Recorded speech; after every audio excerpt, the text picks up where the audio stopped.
c'est une joie de vous retrouver pour une nouvelle émission avec Arnaud Dumouche, qui est toujours en direct avec nous de la Belgique. Arnaud, vous êtes avec nous? Bonjour Olivier Brousse, comment allez-vous? Bien, très très bien. Alors c'est une joie, Arnaud, de pouvoir se retrouver pour une autre horaire et pour une autre émission. Vous nous aidez beaucoup déjà avec votre émission sur la morale le mercredi après-midi. Alors là, c'est vrai qu'on a choisi un format un peu différent. Je pense qu'il va plaire aux auditeurs de se lancer un peu dans des questions, on va dire, qui nous posent question, qui font travailler un peu notre imagination, mais des questions qui sont tellement ancrées en nous.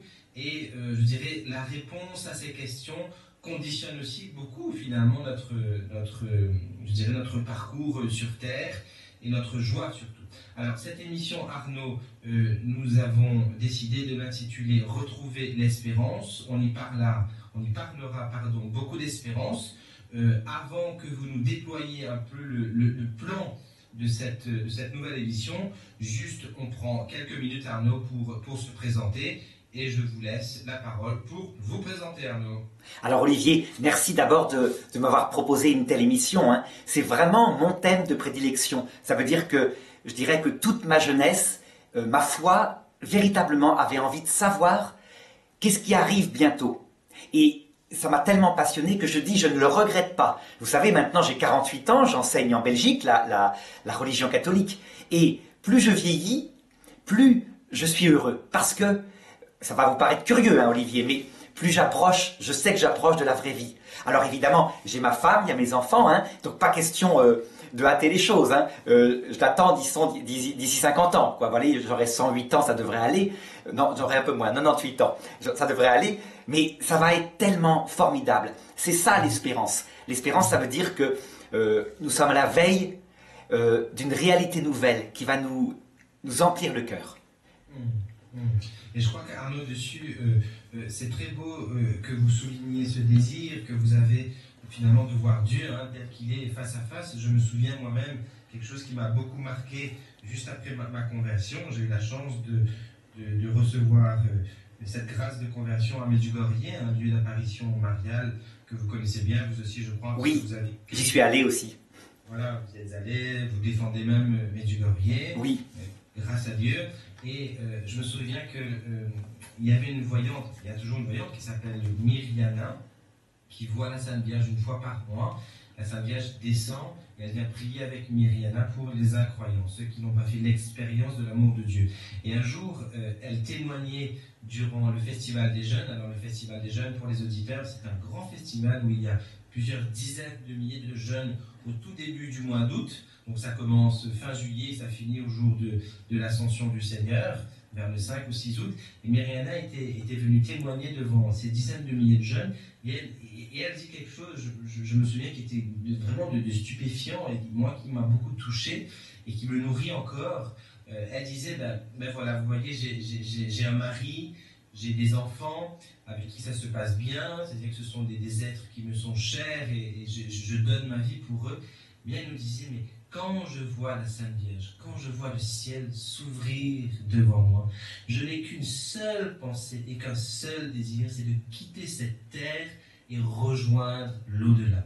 C'est pour vous dire à quel point cette vie qui nous attend, cette petite fenêtre qui était entrouverte pour elle, qui s'entrouvre chaque mois pour elle, sur le royaume des cieux, est tellement puissant, tellement fort, que même l'amour de ceux qui nous sont le plus chers est comme un grain de sable comparé à ce poids de la gloire de Dieu qui nous attend. Et moi, c'est quelque chose qui m'a vraiment, vraiment touché, bouleversé. Je me dis, mais waouh, quel poids de gloire nous attend là-haut. Donc, moi aussi, Arnaud, c'est une question qui m'a traversé dès ma conversion. Ce qui doit venir, déjà, voilà, toutes ces questions qui touchent à la mort, la vie après la mort, toutes ces questions qui touchent aussi au retour du Christ dans la gloire. Donc je crois qu'on est vraiment en phase, Arnaud, on est en phase, en communion de désir, si vous voulez, de pouvoir comprendre ce qui nous attend et de pouvoir déjà goûter dès ici-bas. Ah oui, et j'ajouterais, Olivier, que, vous savez, la maladie de notre époque, chez nous qui sommes catholiques, je pense que c'est justement ce manque d'espérance. Je peux vous raconter une anecdote qui illustre ça. je me rappelle d'avoir rencontré une fois une religieuse contemplative, hein, donc qui est vraiment proche du Seigneur, qui vit de l'oraison. Et alors, elle vit de l'oraison, elle vit de l'Eucharistie, et elle me disait, j'ai tout, j'ai besoin de rien de plus, tout va bien. Et moi je me disais, mais ça me faisait penser à une épouse qui, je dirais, qui est fiancée avec son époux, mais qui ne l'a pas vu, qui ne l'a pas touché de ses mains, qui ne l'a pas vu de ses yeux. Voyez la différence entre le voir cacher Jésus sous le voile de l'Eucharistie et le fait qu'on va le voir de nos yeux à l'heure de la mort, à la fin du monde. Ça change tout. Eh bien, je pense que c'est la grande, ce qu'il disait cette religieuse contemplative, c'est la grande faiblesse de nous catholiques. Ça veut dire que depuis 60 ans, nous n'avons pas développé l'espérance théologale, la troisième vertu, la petite vertu théologale qui donne le souffle de vie à la charité. Vous voyez, un peu comme si on va revoir sa femme, quoi. C'est autre chose que se contenter parce qu'elle est loin, qu'elle nous a envoyé une lettre. Bien sûr. Et je crois que tous les saints, Arnaud, si on étudie de près les écrits et même la vie des grands saints de l'Église, il y a quand même à chaque fois ce désir de voir Dieu. Il y a je pense à la bienheureuse Élisabeth de la Trinité, je pense à Thérèse d'Avila, je pense à tous les saints de toute de la riche tradition de l'Église catholique qui ont je dirais, ce cri ardent, cette soif ardente de vouloir traverser cette vallée de larmes qui est ici-bas et qui est déjà magnifique, merveilleuse parce que vécue en Dieu. Et ça, ce n'est pas parce que on désire tellement voir Dieu qu'ici-bas déjà la vie n'est pas belle, pas du tout, bien au contraire. C'est parce que je dirais qu'on est tellement déjà unis en Dieu et que la vie est tellement belle déjà ici, il y a ce cri et je dirais ce désir de le voir face à face qui vient naître en nous. Et je crois que tous les saints, à un moment donné ou un autre, en tout cas dans leur temps de maturité, ont désiré finalement quitter cette terre pour pouvoir faire l'expérience de la plénitude de leur Sauveur et de leur Seigneur Jésus-Christ et de contempler cette bienheureuse Trinité. Ah oui, c'est clair. Et alors je vais ajouter une chose à ce que vous dites, c'est que on pourrait dire, nos auditeurs pourraient dire, mais donc ces deux-là, ils ne vivent que pour mourir, ça ne doit pas être drôle à la maison avec leur épouse. Ben pas du tout, justement. Alors, c'est vrai que moi, pour m'amuser, je dis toujours à ma femme, nous inquiétons pas pour tel souci, de toute façon, dans 50 ans, on est auprès de Dieu. Et elle me répond, mais vis donc maintenant. Et de fait, je vis maintenant, vous comprenez? En fait, c'est comme si, alors que je suis vieux, un petit peu quoi, comme pas trop, mais quand même, comme si j'avais l'avenir devant moi. Et donc du coup, les joies présentes sont encore plus fortes. Et surtout, ce que je constate, j'avais vraiment constaté avec des collègues professeurs, ça change tout. Ça veut dire que j'ai le même salaire que mes collègues professeurs, mais j'ai des collègues professeurs qui sont athées. Et eux, à mon âge, je les vois qui angoissent. Leur vie se ronge, leur couple, vous voyez, se fripe, parce qu'il y a cette chose dont ils ne parlent jamais, évidemment. Ils ne vont pas dire qu'ils sont angoissés par le fait qu'ils vieillissent vite, à toute allure. Mais c'est comme s'ils se retournaient et que leur vie était derrière eux, alors que, quand on a l'espérance théologale, notre vie est devant nous. Vous voyez, ça change tout. La croix devient légère. Les mêmes handicaps qu'on aura, la vieillesse, etc., c'est rien, c'est un petit passage. Alors que pour eux, c'est véritablement autre chose. C'est ça que je voudrais montrer. Je crois même que cette vertu théologale de l'espérance, c'est comme une ouverture vers une, comme vous l'avez dit, vers une vie qui ne s'achève pas, mais qui continue sous un autre mode. Et quel mode, puisqu'il sera un mode de plénitude. Et bon, évidemment, on étudiera la question du purgatoire, qui n'est autre que le parvis vers le royaume des cieux. Et je dirais ce moment de purification qui est déjà un miracle de la miséricorde de Dieu pour nous faire plus tard, dans un temps qu'on ne mesure pas, qu'on ne sait pas ici-bas, goûter et voir à la plénitude de Dieu. Mais je dirais que cette espérance finalement, cette possibilité de vie future, vient quelque part, vient détruire toute angoisse possible, toute angoisse de la mort, parce que si on est vraiment, je dirais, consistant dans notre... Alors là, je fais un petit détour en philosophie, mais si on est vraiment consistant dans l'athéisme, une position athée, c'est extrêmement difficile à tenir. Si vous aimez quelqu'un sur la terre, si vous aimez votre femme, si vous aimez vos enfants, comment finalement tenir cette position athée qui est de dire ben, ça s'arrêtera un jour. Hein. Quand on aime nos enfants, il paraît évident que cet amour ne veut pas mourir, que cet amour veut se perdurer infiniment, indéfiniment. Et donc, moi, je me suis toujours senti mal à l'aise avec ces positions athées. Je me dis, mais quelle est triste cette position où ces gens ont des enfants, ces gens vivent un amour qui est vrai dès ici-bas, même s'ils ne le vivent pas en Dieu, en tout cas, Dieu est amour, donc ils touchent quelque chose déjà de Dieu, et se dire, un jour, ça arrêtera. Moi, cette idée que l'amour de mes enfants puisse cesser un jour, au jour de ma mort, mais ça m'est insupportable. Ça m'est complètement insupportable. Vous voyez ce que je veux dire? Ah oui. Et donc, comme ce cri naturel des gens en nous, sans parler de Dieu, qui nous pousse à nous poser cette question, mais cela n'a pas de sens. Si cela doit s'arrêter un jour, cela n'a plus de sens. Et je comprendrais quelqu'un qui me dirait, ben, je préfère ne pas vivre.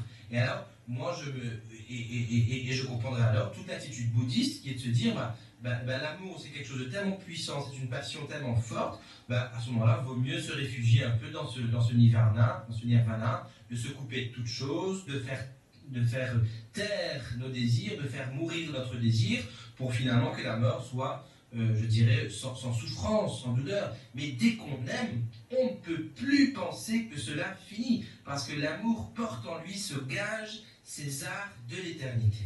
Et c'est clair. Et Olivier, non seulement les athées, mais je disais aussi les catholiques. Regardez, il faut être objectif.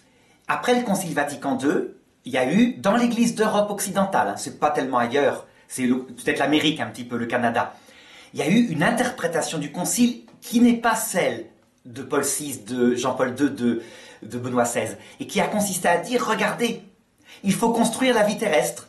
Le but du Concile, c'est de montrer qu'il faut construire la vie terrestre, la priorité aux pauvres d'argent, matériel, priorité aux pauvres d'argent. Ce qui fait qu'on a développé, on a centré tout sur ce qu'on pourrait appeler la charité fraternelle. Vous voyez, le social, en gros. On sait bien, il y a eu des sermons pendant 60 ans où on parlait de ça. Et vous avez remarqué, du coup, on ne parlait plus tellement, concrètement, de ce qui se passe à l'heure de la mort.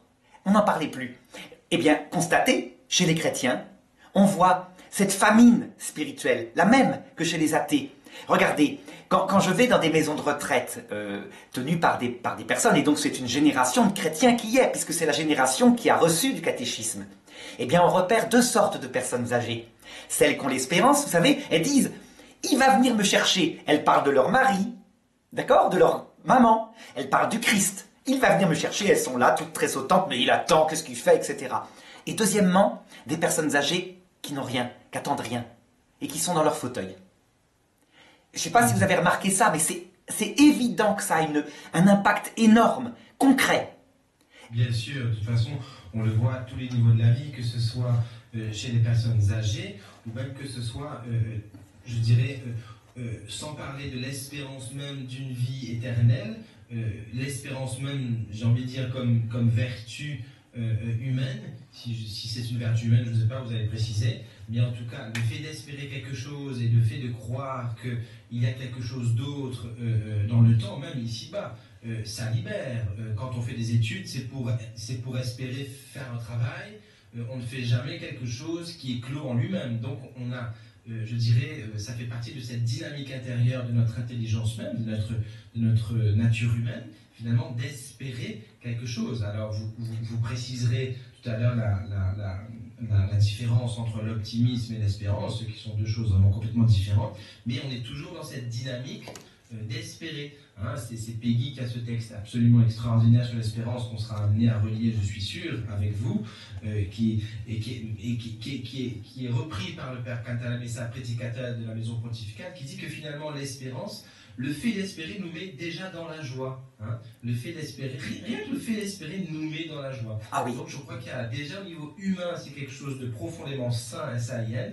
Et évidemment, au niveau chrétien, on ne peut pas comprendre une vie chrétienne sans cette vertu théologale de l'espérance, sans ce désir de la vie éternelle. Et je dirais, Arnaud, pour déjà ouvrir une autre facette de notre vertu théologale de l'espérance, la deuxième facette de la vertu théologale de l'espérance, ce que le Concile Vatican II a remis un peu aussi en lumière, c'est l'attente du retour du Christ quand même. Il faut en dire un petit mot, parce qu'il y a l'espérance nous-mêmes de, voilà, que la vie continue après la mort et de cette communion plénière avec Dieu, mais aussi on a cette espérance, ce cri Maranatha, viens Seigneur Jésus, hein, qui habite les chrétiens, qui est prononcé à chaque Eucharistie, donc tous les jours nous le disons après la consécration. Donc il y a vraiment ce cri et ce désir aussi que Jésus vienne. J'étais en train... Alors oui, vous disiez, Olivier, l'espérance théologale. Peut-être que ce serait le moment de voir la différence avec l'espoir, justement. Je ne sais pas ce que vous en pensez, Oui, mais ça illustrerait bien. Vous avez dit avec raison que l'espoir, c'est lui qui nous fait vivre. Vraiment, on vit d'espoir, on attend un métier, on attend, par exemple, quand on est jeune homme, une jeune femme qu'on va rencontrer, qu'on va aimer. Cet espoir, on ne peut pas s'en passer. Le problème, c'est qu'à un moment donné, quand on vieillit, eh bien l'espoir est réalisé. Et c'est le cas actuellement en Europe. Regardez, les gens ont une maison, les gens ont des richesses. Je parle des gens qui sont installés, hein. Je ne parle pas évidemment des jeunes qui, eux, ont tout à construire. Et puis après, on vieillit. Eh bien, l'espoir, à un moment donné, terrestre, donc attendre quelque chose ici-bas, ne tient plus. Et c'est ce qui mine les gens. Alors que, regardez, l'espérance théologale, c'est en fait attendre de Dieu quelque chose qui a rapport avec Dieu, qui peut être la grâce maintenant, ou qui peut être le retour du Christ, comme vous dites. Et quand on parle de la vie après la mort, en fait, vous allez voir, toute notre recherche va consister à le montrer, c'est l'espérance du retour du Christ. C'est-à-dire qu'à l'heure de la mort, le Christ revient. On le voit. Vous vous rappelez Jacques Fesch qui écrivait « Dans 4 heures, je verrai Dieu ». C'est un homme qui avait été condamné à mort. Il avait assassiné un policier et il s'est converti en prison dans les années 50. Dans 4 heures, je verrai Dieu.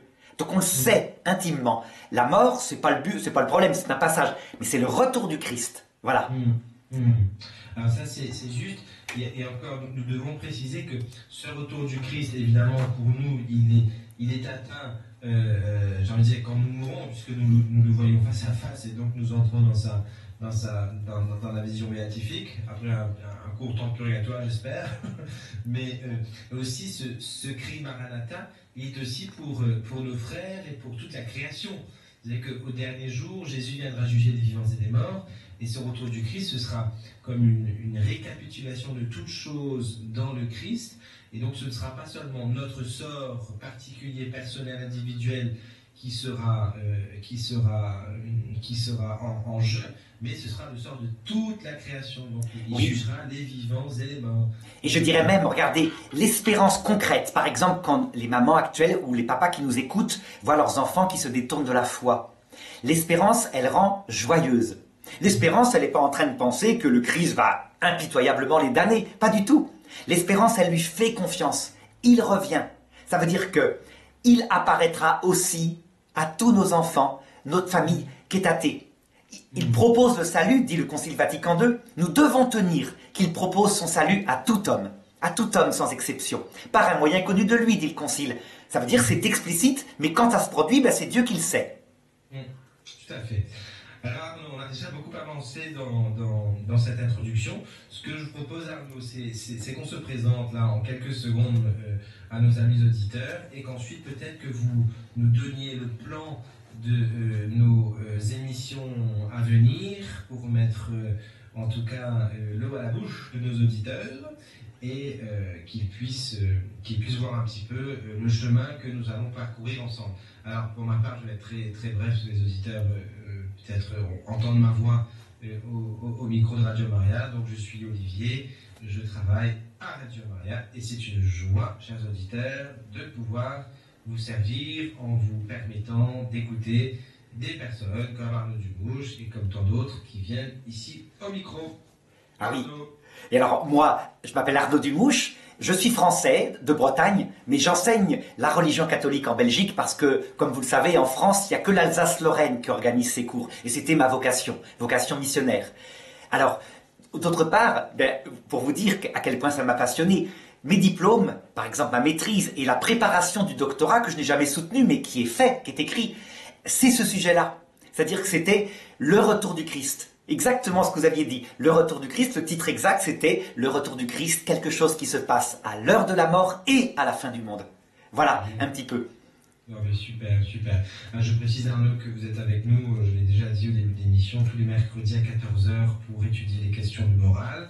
Cette année-ci est consacrée aux vertus humaines.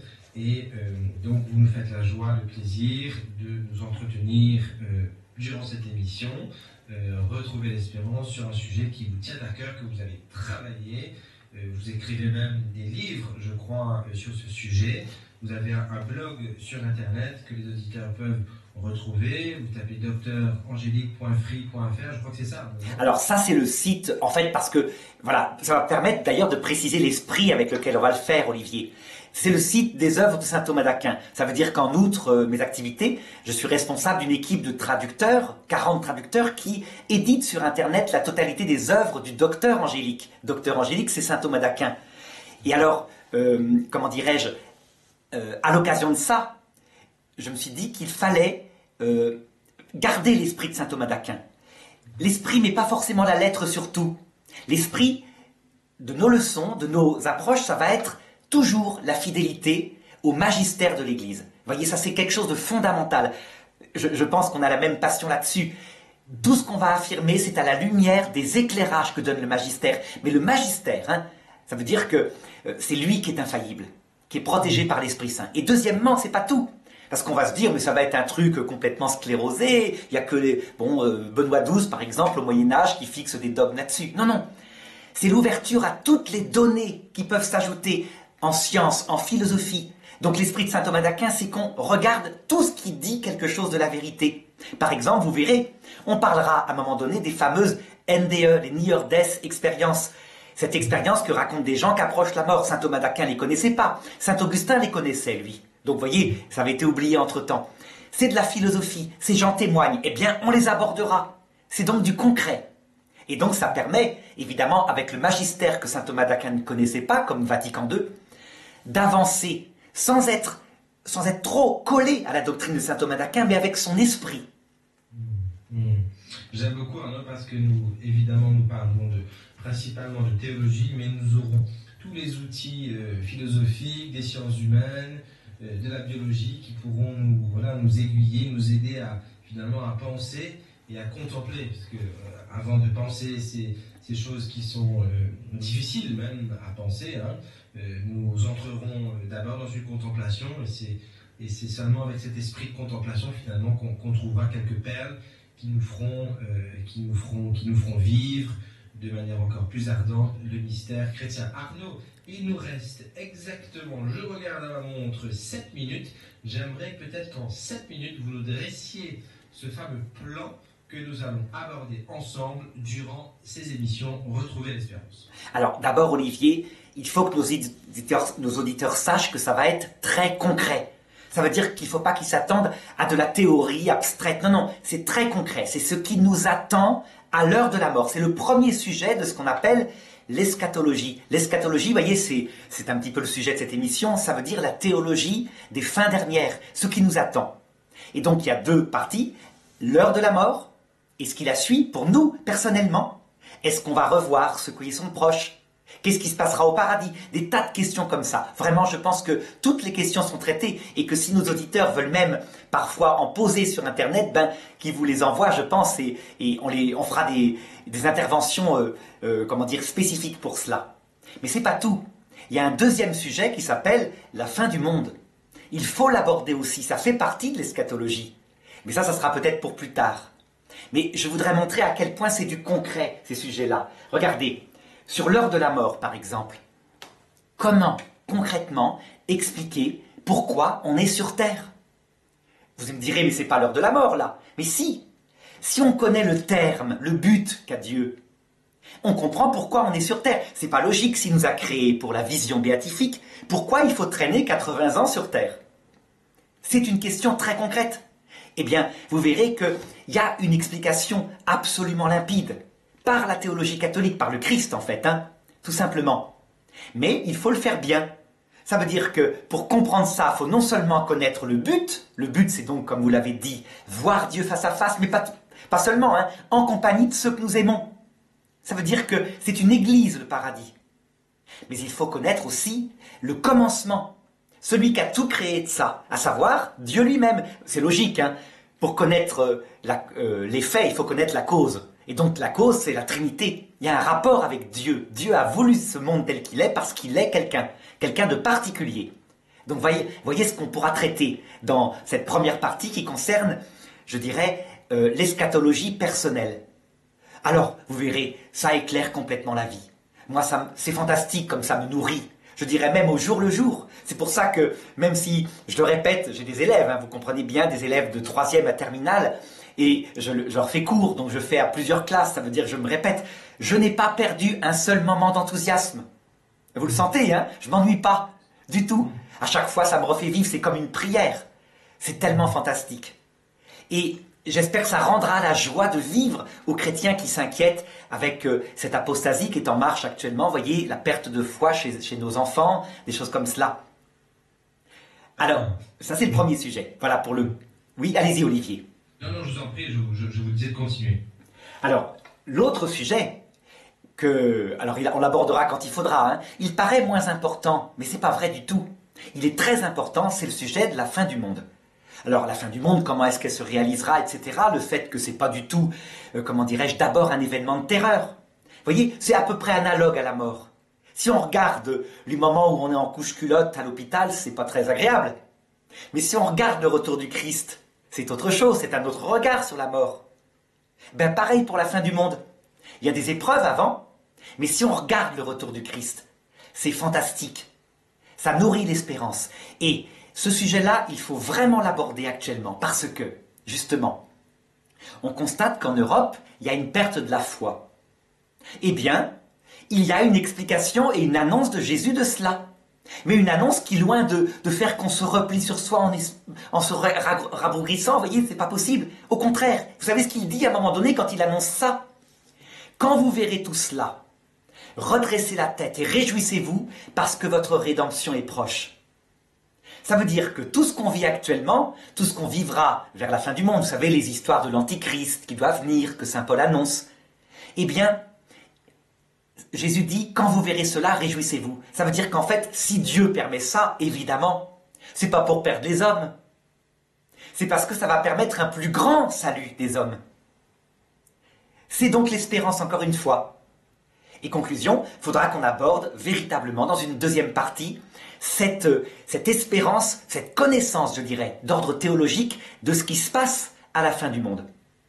Alors c'est d'autant plus important que, comme je disais tout à l'heure, hein, vous avez vu, on n'en parle plus dans l'église, et résultat, regardez sur Internet, il y a des tas de sites catholiques qui font comme ils peuvent, qui bricolent, qui le font sans outils théologiques, donc par exemple, qui vont se mettre à interpréter de manière fondamentaliste, un peu comme les témoins de Jéhovah, si vous voulez, des prophéties qui annoncent des événements à venir.